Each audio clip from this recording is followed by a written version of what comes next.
différences politiques et organisationnelles, continuons notre progression du général au particulier avec les principales différences concernant l'encadrement.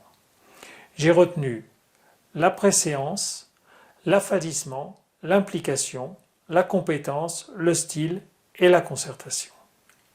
Mais ce n'est pas du tout ce que je leur demande, s'était exclamé consterné le directeur d'une grande mine souterraine alors que je restituais à son comité de direction les résultats d'un sondage effectué auprès des groupes de son encadrement en formation.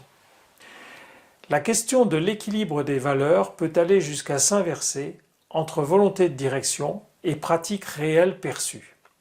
Souvent, volontairement ou implicitement, les plateaux de la production, des coûts, de la qualité pèsent plus lourd que celui de la santé-sécurité. Dans cette même mine souterraine, seul un chef porion avait toujours fait exception. Aucun accident sous sa responsabilité durant toute sa carrière. À sa retraite, la société civile reconnaissante l'avait choisi comme préfet de région. C'est aussi mathématique que fin. Si la prévention n'est pas de fait la première priorité pour chacun, la probabilité de survenance d'événements indésirables augmente. Cette image évoque jusqu'où se ramifient mentalement les implications de ce qui précède selon la préséance mentale. En résumé, tout le monde est d'accord pour mettre la sécurité en priorité, mais dans la pratique, c'est beaucoup plus subtil que par exemple commencer toutes les réunions par la sécurité. Si à quelque niveau que ce soit, l'encadrement accepte les prises de risque de ses collaborateurs, tôt ou tard, un accident surviendra. L'acceptation d'approximations risquées dans l'exercice des responsabilités se propage et s'amplifie de la direction jusqu'au terrain. Chasser le naturel, il revient au galop. Alors comment changer? À tous les niveaux, la sécurité hors des sentiers battus crée les conditions d'exigence préventive vis-à-vis des collaborateurs directs. Cela permet de corriger l'inégalité entre le voulu et l'obtenu et ainsi de minimiser l'affadissement hiérarchique naturel. Nous aimerions tous bien aller vivre en théorie, tout y est tellement plus facile. En pratique, les dérives prennent des aspects très variés dont chaque niveau de responsabilité doit être averti pour pouvoir les limiter. Comment tenir et faire tenir un niveau de prévention élevé si on n'est pas impliqué?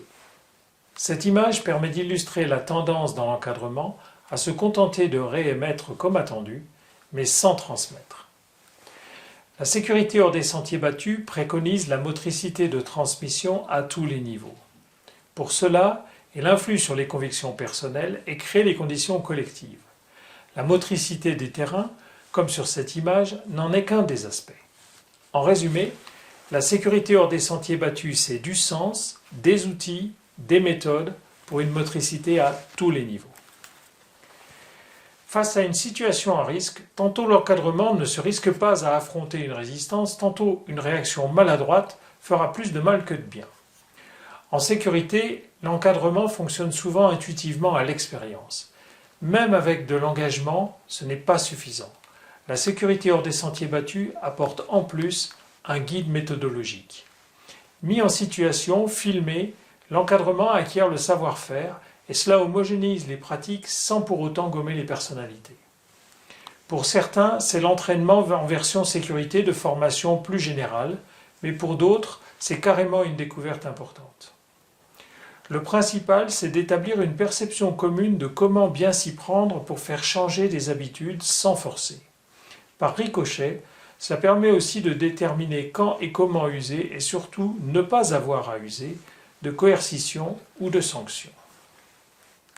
L'usage de l'autorité, du pouvoir hiérarchique, de la règle ou du poids de la sécurité, c'est facile, c'est simple. Nombreux sont ceux qui ne savent guère faire autrement. Pourtant, il existe une autre méthode. Je veux parler de convaincre plutôt que contraindre. L'inconvénient, c'est que persuader ne s'improvise pas. En plus de l'implication personnelle, il faut de la technique et de la préparation. Fondamentalement, cela consiste à tous les niveaux d'encadrement à utiliser le bon argument et le bon canal au bon moment. Convaincre se prépare, se construit. C'est plus compliqué, plus long qu'user de l'autorité. Mais c'est tellement plus préventif, mieux vécu, plus durable et donc au final sensiblement moins cher. On peut affirmer, se persuader que les règles sont toujours applicables partout. En pratique concrète, rien n'est moins vrai. Bon nombre d'entreprises s'arc-boutent pourtant sur leur stricte application. La sécurité hors des sentiers battus assouplit l'approche. Elle subordonne les règles aux principes de prudence.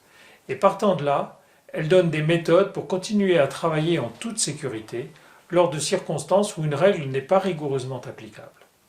En résumé, la sécurité hors des sentiers battus organise une coopération réaliste pour une exécution toujours sûre. C'était le 3e épisode consacré à l'essentiel des différences d'ordre encadrement dans la sécurité hors des sentiers battus. Prochain, 4e et dernier épisode technique, les 5 principales différences d'application. Ces changements de management, alliés à ceux de politique et d'organisation, fonctionnent bien. Alors pourquoi pas chez vous? À bientôt dans la prochaine vidéo et merci pour votre attention.